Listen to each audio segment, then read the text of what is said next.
இட்லி, தோசை, சாம்பார், இதை தாண்டி நம்ம தமிழ் பாரம்பரியத்துல எத்தனையோ பொக்கிஷங்கள் மறைஞ்சிருக்கு தெரியுமா? அப்படிப்பட்ட 20 வகையான உணவுகளையும் அதன் அரிய நன்மைகளையும் பார்க்கலாம் வாங்க. பருத்திப்பால் சளி இருமல் நீக்கும். உளுந்து களி எலும்புகளுக்கு பலம். நீர் ஆகாரம் உடல் சூடு தணியும். கந்தந்திப்பிலி ரசம் செரிமான சக்தி. தூதுவளை ரசம் ஆஸ்துமா சளிக்கு மருந்து. முடக்கத்தான் தோசை மூட்டு வலி தீர்க்கும். கூட்டாஞ்சோறு பல காய் சத்துக்கள்.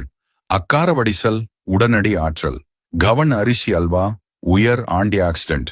மணத்தக்காளி வற்றல் வாய்ப்புண் வயிற்றுப்புண் ஆறும். வரகு பொங்கல் சர்க்கரை நோய்க்கு நல்லது.